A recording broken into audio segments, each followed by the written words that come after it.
আসসালামু আলাইকুম। মোহাম্মদ ইফতেখার আমন্ত্রণ জানাচ্ছি এনটিভির মধ্যাহ্নের খবরে।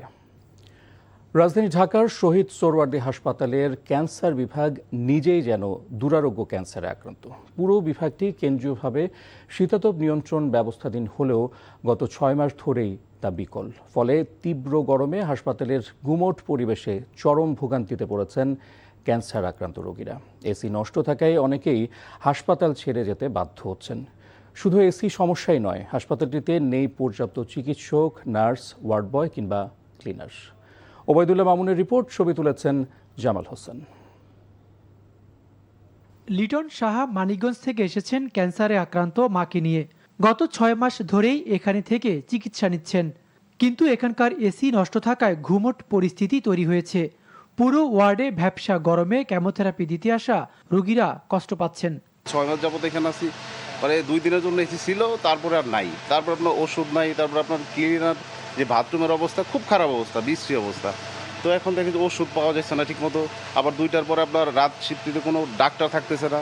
2017 সালে তুরস্ক সরকারের অর্থায়নে অনকোলজি বিভাগটি করা হলেও এখন সংস্কারের অভাবে বন্ধ প্রায়। বিশেষ করে কেমো দেওয়ার পর ক্যান্সার রোগীদের জন্য এসি অনেকটা বাধ্যতামূলক।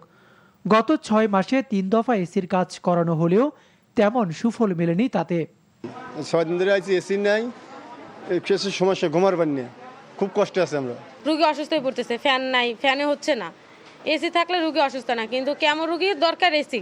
শুধু রোগীরা ভুক্তভোগী এমন নয়, এখানে কর্মরত নার্স ও চিকিৎসকরাও স্বাস্থ্য ঝুঁকিতে আছেন। ফ্যানে কাজ করলে সবচেয়ে বেশি স্বাস্থ্য ঝুঁকিতে থাকি আমরা। কেন? কেমোথেরাপির মেডিসিনের যে রেডিয়েশনটা আছে ফ্যানের বাতাসে ইনহেলেশনের মাধ্যমে এটা আমাদের শরীরে প্রবেশ করে। সিভিয়ারলি ডিস্টার্ব হচ্ছে বেশ কয়েক মাস ধরে। এটা আমরা শুনলাম যে 4 লাখ টাকার বিনিময়ে বোধহয় এটা কম্প্রেসর ঠিক করা হয়েছে, হয়তো তার 2 সপ্তাহের মতো চলার পরে আবার নষ্ট হয়ে গেছে। প্রচণ্ড গরমের মধ্যে আসলে ক্যান্সার রোগীদের চিকিৎসা নেওয়া খুবই কষ্টকর। এসির বিষয়ে গণপূর্তকে চাহিদাপত্র দেওয়া হয়েছে, আর শিগগিরই জনবল ও ওষুধ সরবরাহ করার কথা জানায় হাসপাতাল কর্তৃপক্ষ।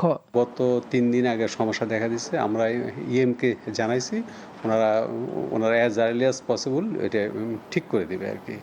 এখন বারবার কেন হচ্ছে এটা আসলে আমার চেয়ে তারা ভালো বলতে পারবে এই জিনিসটা। আসলে টোটাল আমাদের এখানে যে ডাক্তার পোস্টেড আছে সেটা জনবল রোগী তোলা অপতুল। সোহরাওয়ার্দী হাসপাতালের অনকোলজি বা ক্যান্সার ডিপার্টমেন্ট এটি। বর্তমানে পুরো হাসপাতালের ক্যান্সার ডিপার্টমেন্টে এসি বন্ধ রয়েছে, ফলে তীব্র গরমে ক্যান্সার রোগীরা এখন আর এখানে ভর্তি হচ্ছেন না। আর যারাই বা ভর্তি আছেন, কেমন ইচ্ছেন, তারাও হাসপাতাল ছেড়ে যাওয়ার উপক্রম। Obaidullah Mamun, NTV news, Dhaka. টানা বৃষ্টিতে রাঙ্গামাটির বাঘাইছড়িতে ধসে পড়া গাছের নিচে চাপা পড়ে এক ব্যক্তি নিহত হয়েছেন। আর চট্টগ্রামে ভারী বৃষ্টিপাতে নগরীর বেশ কিছু এলাকায় জলাবদ্ধতা সৃষ্টি হয়েছে। কোথাও কোথাও পাহাড় ধসের আশঙ্কা করা হচ্ছে। এ কারণে ঝুঁকিপূর্ণ এলাকা থেকে মানুষজনকে নিরাপদে সরে যেতে মাইকিংয়ের পাশাপাশি আশ্রয়কেন্দ্র খুলেছে জেলা প্রশাসন। টানা বৃষ্টিতে সাধারণ মানুষকে দুর্ভোগ পোহাতে হচ্ছে। নগরীর বিভিন্ন সড়কসহ নিম্নাঞ্চল থেকে দ্রুত পানি অপসারণে সকাল থেকে চট্টগ্রাম সিটি কর্পোরেশন ও চট্টগ্রাম উন্নয়ন কর্তৃপক্ষ সিডিএ কাজ করছে। আবহাওয়া অফিস জানিয়েছে, চট্টগ্রামে ভারী বৃষ্টিতে পাহাড় ধসের আশঙ্কা রয়েছে। সমুদ্র বন্দরকে 3 নম্বর সতর্কতা সংকেত দেখাতে বলা হয়েছে। এদিকে বৃষ্টিপাতের পরিমাণ কমায় বান্দরবানে বন্যা পরিস্থিতির কিছুটা উন্নতি হয়েছে। প্লাবিত সড়কের পানি নেমে যাওয়ায় আজ সকাল থেকে লামা আলীকদম সড়ক পর্যন্ত সড়ক যোগাযোগ স্বাভাবিক হয়েছে। টানা ভারী বর্ষণে সাঙ্গু ও মাতামুহুরী নদীর পানি বৃদ্ধি পেয়েছে। এই মুহূর্তে চট্টগ্রামের জলাবদ্ধতার খবর জানাতে আমাদের সাথে সরাসরি যুক্ত হচ্ছেন সেখান থেকে আমাদের সিনিয়র করেসপন্ডেন্ট আরিস আহমেদ। আরিস, জলাবদ্ধতা পরিস্থিতি কতটা ব্যাপক এবং সাধারণ মানুষের ভোগান্তির চিত্র কেমন দেখছেন?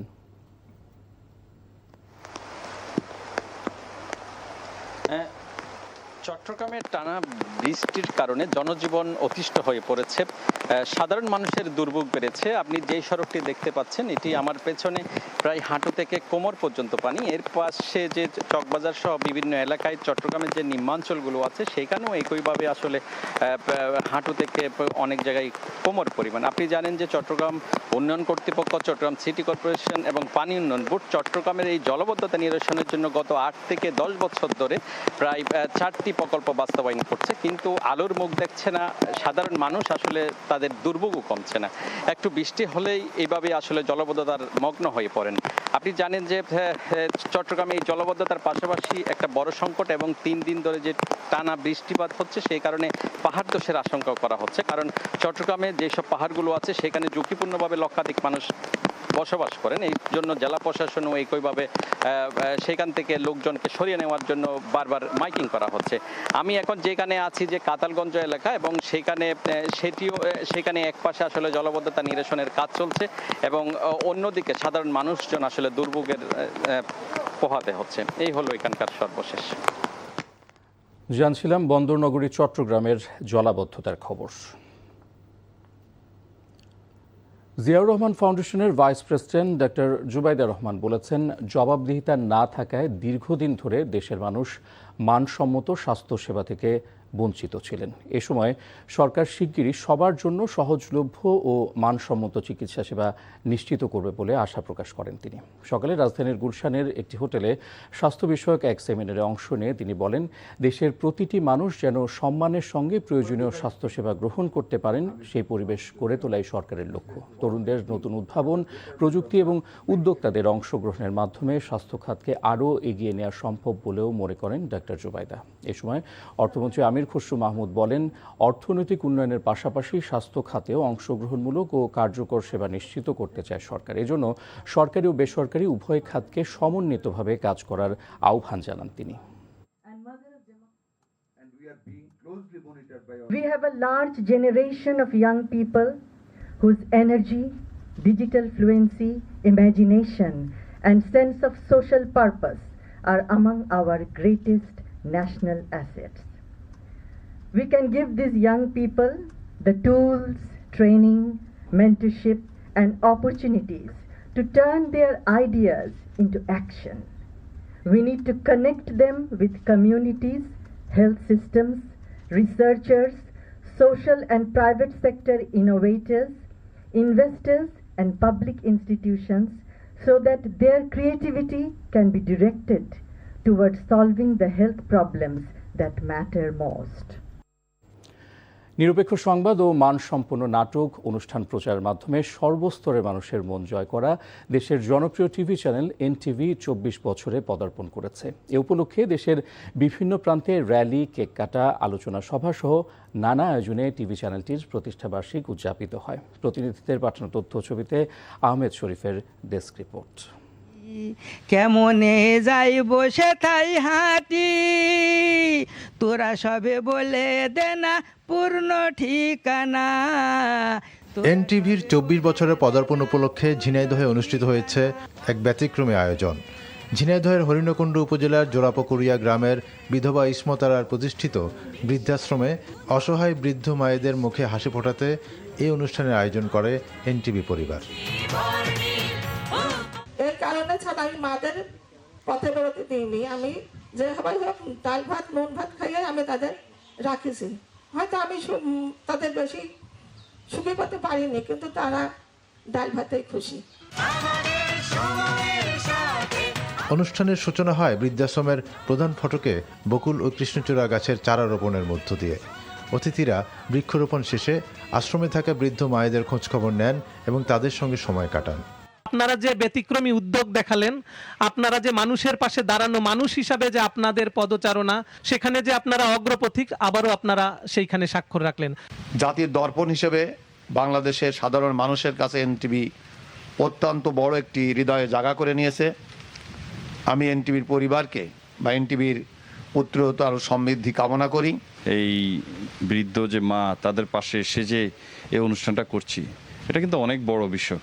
এই জিনিসগুলো কিন্তু সবাই করে না, এবং এটাই কিন্তু ব্যতিক্রম। এটাই কিন্তু হচ্ছে যে এনটিভি 24 বছরে পদার্পণ করায় এনটিভিকে শুভেচ্ছা ও ফুলের ভালোবাসায় সিক্ত করেছেন সুনামগঞ্জের সব শ্রেণী পেশার মানুষ। সুনামগঞ্জ শহীদ মুক্তিযোদ্ধার জগৎজ্যোতি পাঠাগার পাবলিক লাইব্রেরিতে কেক কেটে শুভকামনা জানিয়েছেন সুনামগঞ্জ 4 আসনের সংসদ সদস্য অ্যাডভোকেট নুরুল ইসলাম নুরুল।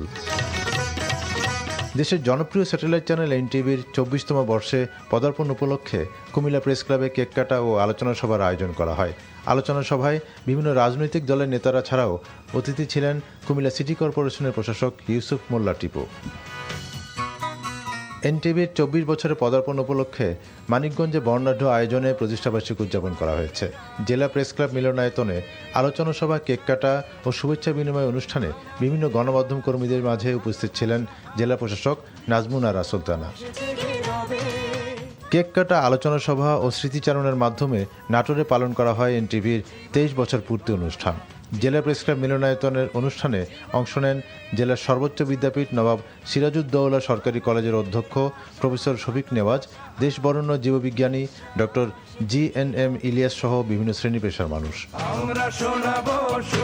শরীয়তপুরের ডামুড্ডায় এতিম শিক্ষার্থীদের আর্থিক অনুদান, মৌসুমি ফল বিতরণ, বৃক্ষরোপণ এবং কেক কাটার মধ্য দিয়ে উদযাপিত হয়েছে এনটিভির 24তম প্রতিষ্ঠাবার্ষিক।